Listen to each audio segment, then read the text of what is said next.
Hi,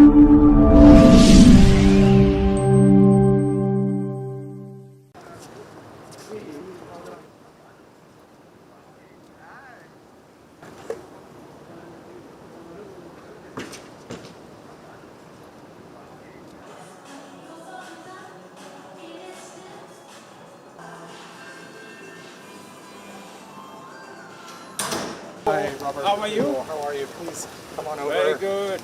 Ruth Porat, our Chief Investment Officer. Ruth, how are you? Thank you very much for having us. Thank you for being here. Great. Ambassador. Habari? How are you? I'm very well. Great. Marcus. Hello. With Google. Mark, how are you? Fantastic. It took so long, I was wondering. Ambassador, President, if you want to stand here, we'll have you. Thank you, thank you.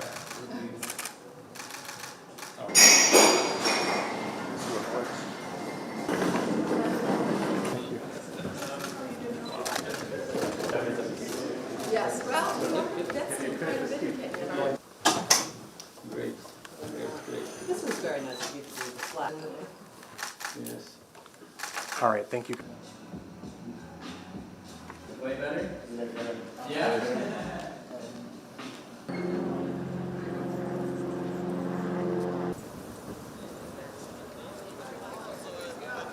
Hi guys. Hello. Very good, thank you very much. Thank you so much for having us. Hello, how are you doing? Everybody up? Very good. Hi. Hello, keep it good. How are you? Yes. From my neighborhood. Exactly, from Very the good. neighborhood. Thank you, thank you. Thank you for coming. Hi guys. How are you?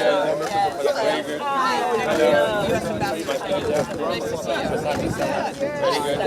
Hello, how are you? Very good. Habari yako? Tom. How are you, Tom? Thank you. Okay, I will tell her. Tom is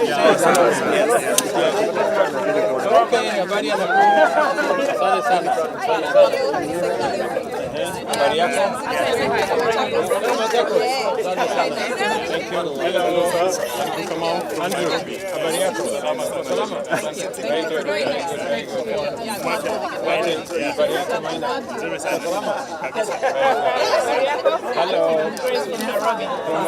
When I saw you sitting there, I saw some Kenyan face. Oh, you do? I told everybody. I just met the president and I see you. We don't believe you. You have to show evidence. So I have to get us. Oh, this is an The population of Kenya is equal to the population of California, Nevada, Oregon, and Washington put together, 55 million. But what I find really striking is the rapid evolution of the digital aspects of it. At Microsoft, we have 1,200 partners across Kenya, and some really stand out, and some of those that stand out are here today. One, certainly that you mentioned, is M-Pesa. And it's not just what M-Pesa is doing to just transform financial transactions, which is extraordinary. But we've partnered with the M-Pesa Foundation over the last few years and brought not just digital skilling, but financial skilling to 600,000 small and medium enterprises across the country. The education system, the president mentioned it, is just rippling across Kenya. We've trained 12,000 teachers and reached 1 million students with digital curriculum. And so you're really seeing the foundation for what I think is the long-term momentum that will continue to make Kenya, a center not just in and of itself, but for all of East Africa and all of Africa. And then the last thing I would highlight that I just think is so important is the rule of law. A low standard for taxes with low taxes, that helps. But a high bar for the rule of law, that's an imperative. And Kenya has a modern, innovative constitution. It was written in 2010. It's the only constitution in the world that actually addresses climate, calls for 10% of the country to have tree cover. The presidential election last year was actually of enormous importance, not just to Kenya, but I think to Africa and the world. both because of the election of President Ruto, but because of the example it set for the stable and peaceful transition of power. Yeah.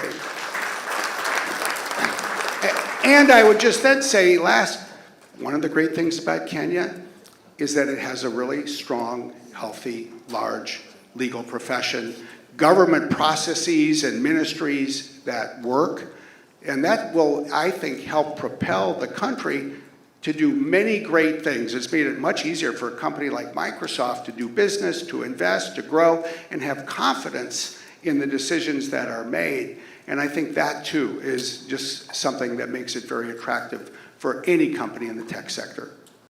At the Africa Climate Summit held in Nairobi a few days ago, the last remaining skeptics were finally convinced by incontestable facts that Africa is the next frontier of a new industrial revolution.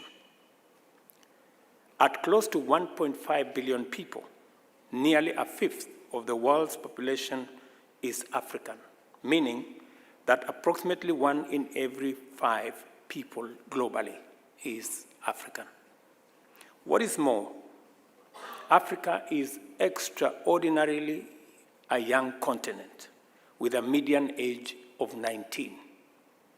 Thanks to decades of painstaking investment in human capital development, our youth are educated, skilled, and highly motivated to make their contribution to economic and cultural transformation and ready to work globally as a global workforce. Africa remains famous for its abundant endowments of natural resources of a wonderful variety, ranging from mineral resources, including critical minerals required for transition into clean and green industrialization, to the world's largest available tracts of arable, uncultivated agricultural land, as well as carbon sinks. Together with green energy generation potential from solar, hydro, geothermal, and as you heard Meg say, wind power. In fact, the largest wind farm in Africa is Lake Turkana wind farm that is in Kenya. Only capital and technology in the form of ready, affordable, and adequate investment stand between Africa's potential and its destiny. Underdevelopment and industrialization, and between poverty and prosperity, a youth time bomb and a democratic dividend.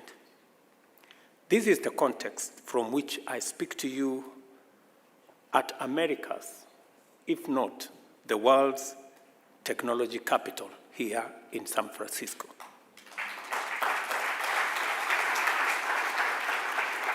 The idea that Africa stands in need of its own tech capital isn't new, or it's not even wishful thinking. For decades, thinkers have tossed around the idea of a space and culture dedicated to the development and expansion of technology companies, products, and innovations in Africa.